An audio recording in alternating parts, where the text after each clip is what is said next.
네, 잠깐 기도하고 시작하도록 하겠습니다.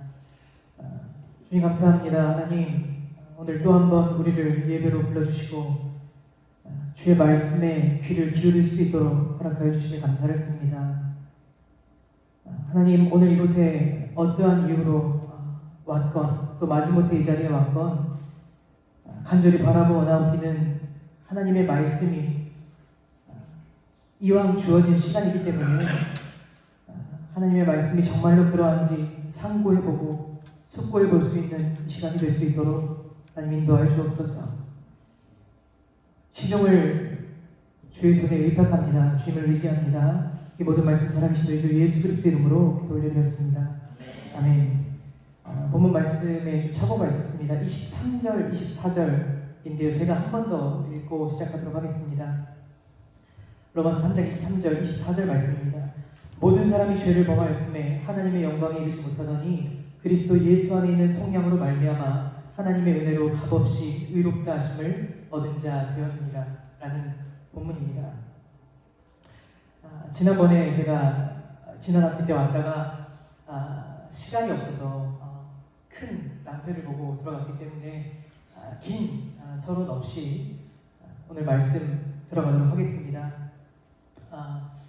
여러분들도 아시다시피 참 세상이 흉흉한 것 같습니다.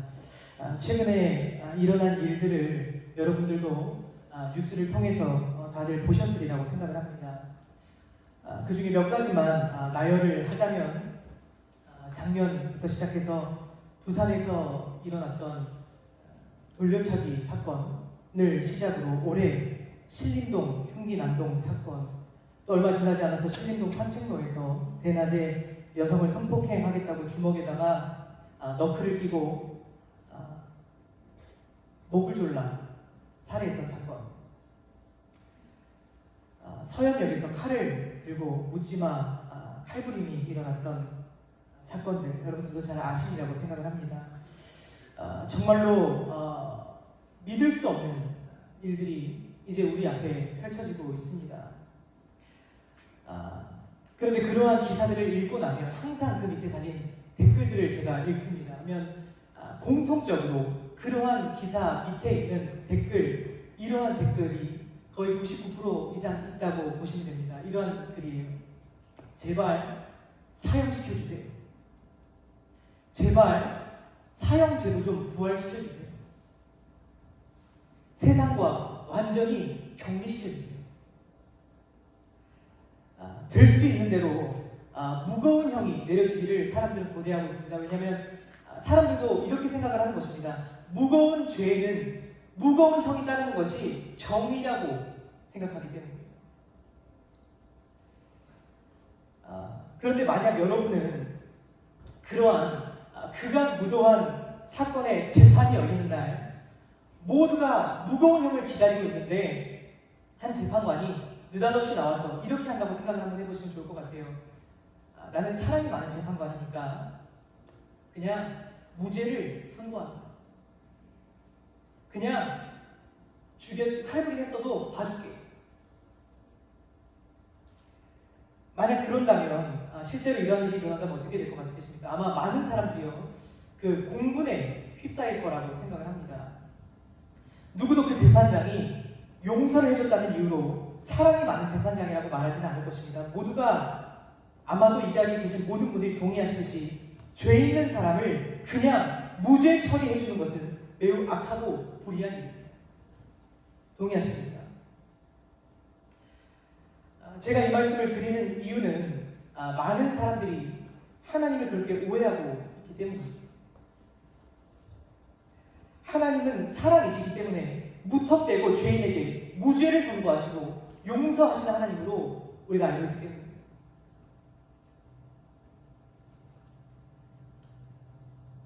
그도 그럴 것이 많은 사람들이 하나님을 누군가에게 접해들을 때 이렇게 접해들었습니다. 하나님은 당신을 사랑하십니다. 하나님은 당신을 용서하십니다. 아무 설명 없이 그렇게 들어왔어요.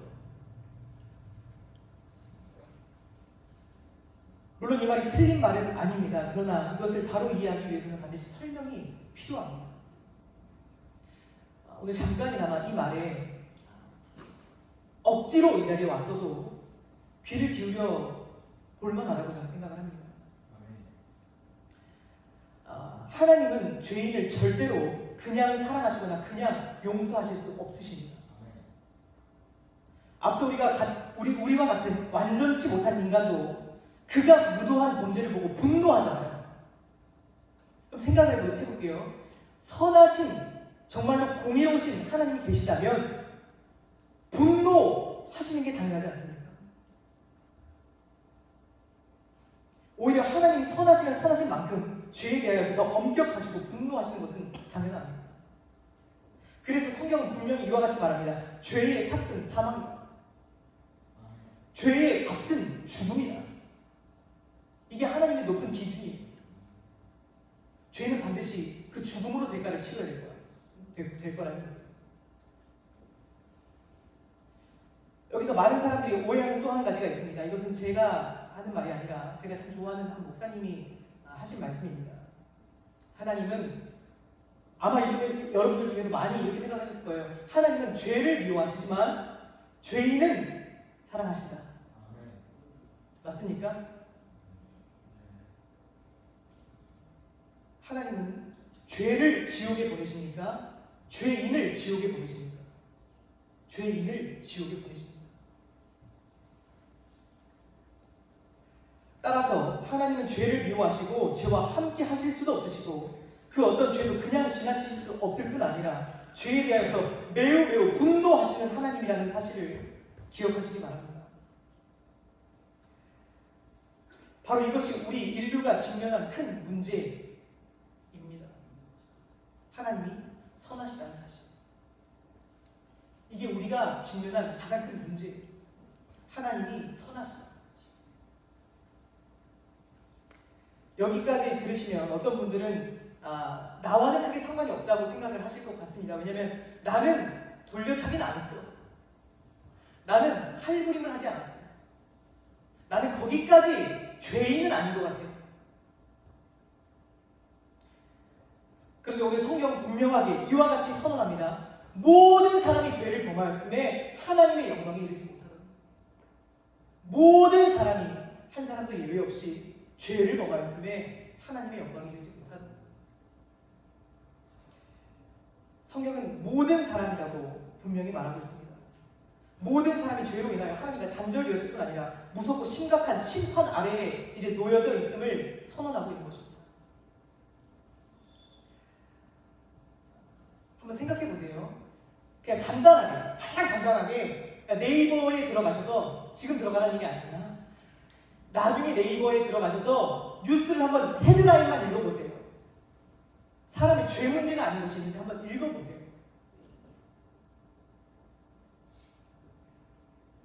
왜 인류의 문명이 이토록 발달한 이 시대에, 과학이 이만큼 발달한 이 시대에, 교육을 이만큼 받은 이 시대에 이 세상의 문제는 끊이지 않고, 아니 어쩌면 오히려 더 심각해져 가고 있는 것인가? 한번 생각해 보시기 바랍니다. 그동안 사람들은 과학만 조금 더 발달하면, 혹은 새로운 정권만 들어서면, 모두가 교육을 받는 세상이 오면 더 나은 세상이 올 것이라고 장담해 왔습니다. 인류는 인간의 죄 문제는 덮어놓고 공산주의가 혹은 민주주의가 더 나은 세상을 만들어줄 거라고 꿈에 젖어 있었어요. 오래전 일이 아닙니다. 그런데 질문이에요. 오늘날 정말로 좋은 세상이 왔냐는 질문입니다. 왜 세상은 발달할 만큼 발달한 이 시대에 2023년도에 전쟁을 하고 있습니다? 왜 오늘도 수많은 사람들은 자살을 하고, 왜 범죄는 가면 갈수록 더욱더 악랄해지고 있습니까? 왜 자연환경은 다 파괴되어져 가고 있습니까? 세상을 한번, 그냥 제 말이 아니라 양심적으로 여러분의 눈으로 한번 둘러보세요. 정상입니다. 정상입니다. 무슨 말을 하고 싶냐면요, 그동안 문제를 헛짚어 왔다는 얘기예요. 그 어떤 체제나 사회 제도가 문제의 원인이 아니라 더 근본적인 문제가 있다는 것입니다. 성경은 그 문제의 원인을 정확히 죄라고 지적하고 있는 것입니다. 문제가 바깥에 있는 게 아니라 사람 안에 있다고 지적하는 거예요. 여러분은 TV에 나오는 범죄자가 특별히 더 악하다고 생각하십니까? 그런데 여러분은 아마 이 말씀을 듣고 동의하지 않으실지도 모르지만 정도의 차이만 있을 뿐이지 그것들 다 우리 사람 안에 있는 것들이에요. 멀리 갈 것도 없이 여기 계신 분들 핸드폰 한 번만 까볼까요? 무엇을 시청했는지, 무엇을 검색해 왔는지, 무엇을 어떠한 대화를 카톡으로 주고받았는지,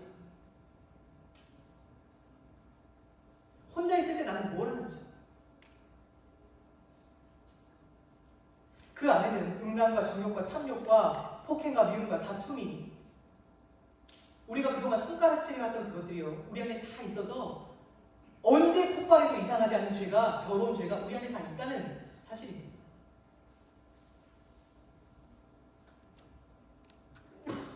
스스로를 속이지 마시기 바랍니다. 주님께서 뭐라 말씀하시냐? 미워하는 마음을 가지고 있는 것만으로 살인한 거예요. 음욕을 품고 여자를 바라보는 눈마다 이미 가늠하였다고 말씀합니다. 이게 높으신 하나님의 기준이에요. 그런데 더 큰 문제 한 가지만 말씀드리고 넘어가겠습니다.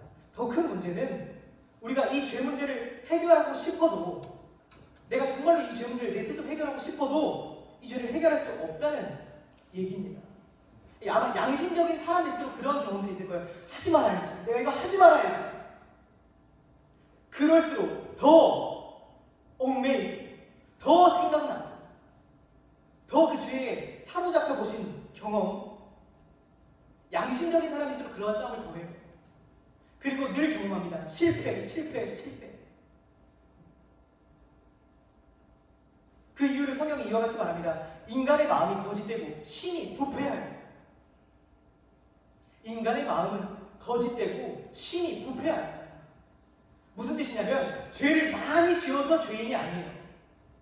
죄인으로 태어나서 죄를 많이 지으면서 살 수밖에 없는 존재라고 얘기하는 것입니다. 죄를 뿜어내는 존재.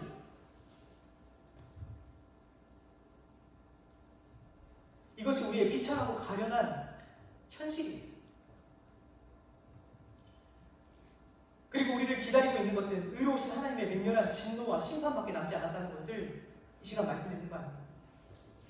이제 우리를 기다리는 것은 심판입니다. 그런데 오늘 성경은 좋은 소식을 우리에게 전해주고 있습니다. 여러분 성경이 없으시기 때문에 제가 읽어드리겠습니다. 24절 말씀. 그리스도 예수 안에 있는 속량으로 말미암아 하나님의 은혜로 값없이 의롭다 하심을 얻은 자 되었느니라. 이 말씀은 하나님께서 죄인을 값없이 무죄 처리해 주셨다는 뜻입니다. 하지만 그냥은 아닙니다. 앞서 말씀드렸죠? 하나님은 그냥 무죄 처리 못하신다고 했어요. 누군가는 죄값을 치러야 하는 것입니다. 그게 하나님의 공의예요. 죄가 저질러졌으면 누군가는 그 죄의 대가를 치러야 하는 것이 하나님의 공의입니다. 비록 우리에게 값없이 주셨지만 그 값을 대신 지불하신 분이 계시다는 사실입니다. 그렇습니다. 복음은 죄인을 향한 하나님의 맹렬한 진노를 그 아들이 십자가에서 다 받아내셨다는 소식입니다. 그분이 십자가에 달리신 것은 우리를 향한 하나님의 사랑 때문만이 아닙니다. 죄를 그냥 넘어가실 수 없는 거룩하신 하나님의 공의 때문이기도 한 거예요. 누군가는 그것을 치러내야 되는 거예요. 하나님께서는 모든 인류의 죄값을 그 아들에게 담당시키셨습니다. 그로 인해 죄인을 값없이 무죄 처리하시고도 하나님의 의로움을 지키실 수 있게 되었다는 사실입니다. 우리는 이것을 반드시 이해해야만 해요. 왜냐하면 이것을 이해하지 않고는 하나님의 사랑을 온전히 이해할 수가 없습니다. 하나님이 죄를 얼마나 미워하시는지를 모르면 우리를 얼마나 사랑하셨는지를 이해하기가 어렵다는 뜻입니다. 십자가가 드러내는 것이 바로 그것입니다. 하나님께서 죄를 얼마나 미워하시냐, 십자가에서 예수 그리스도라도 못 박으셔야 할 만큼 죄를 미워하셨어요. 그런데 하나님께서 우리를 얼마나 사랑하시냐, 십자가에서 예수 그리스도를 못 박으셔야 할 만큼 우리를 사랑하셨다는 뜻입니다. 이것이 십자가가 드러내는 진리입니다.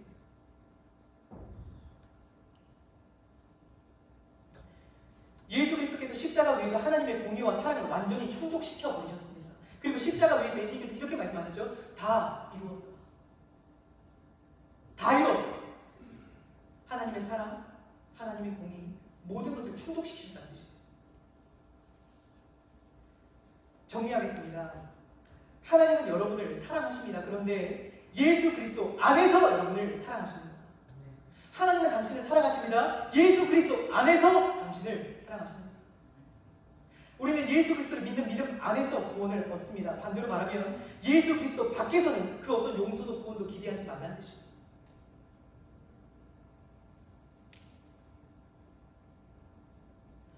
마지막으로 한 번만 더 쉽게 설명드리고 마치겠습니다.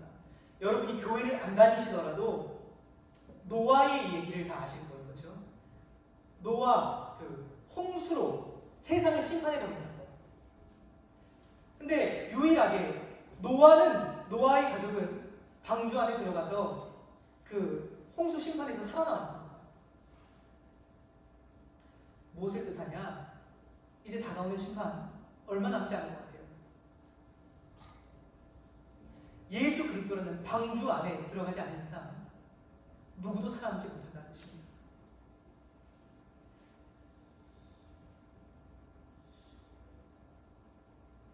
TV에 나오는 범죄자의 문제는 걱정하지 않으셔도 됩니다. 이 세상 법정 형량이 아무리 관대하게 내버려둬도 그 사람도 하나님의 심판을 피해가지 못할 것이기 때문에 그 사람도 걱정 안 하셔도 됩니다. 근데 질문이에요. 여러분은 괜찮으신지? 여러분은 다가오는 심판을 준비하고 계십니까?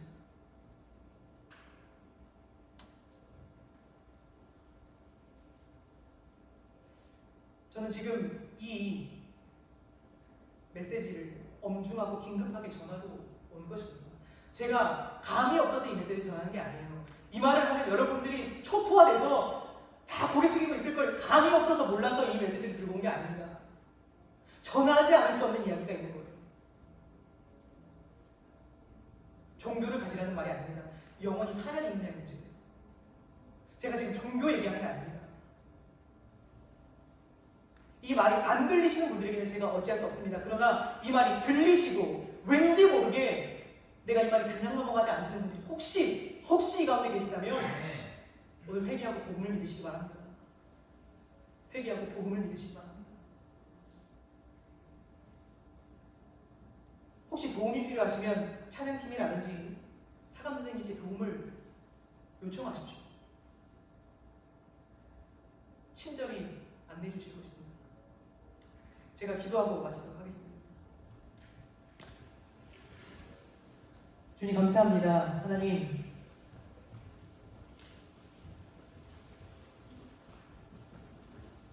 오늘 이 말씀을 외치며 제 마음으로 많이 이 말씀을 드렸습니다. 내가 복음을 부끄러워하지 아니하노니 이 복음은 모든 믿는 자에게 구원을 주시는 하나님의 능력이 되리라. 이것이 누군가에게는 어리석어 보이는 메시지일지라도 오늘 하나님 예비하신 영혼이 있다면 이 메시지 들리게 하시고 정말로 하나님의 말씀이 그러한지 상고해 볼 수 있는 축복을 좀 허락해 주시길 원합니다.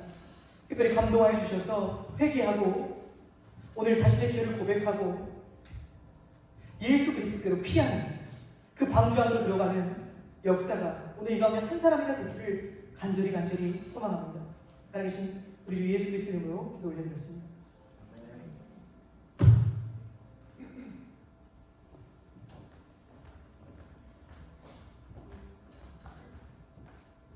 이 시간 기도 건데요. 횃불은 끝났으니 이제 돌아가실 분들은 돌아가 주시고 기도하시고 싶으신 분들은 기도하겠습니다. 기도하시고 싶으신 분들은 기도하겠습니다.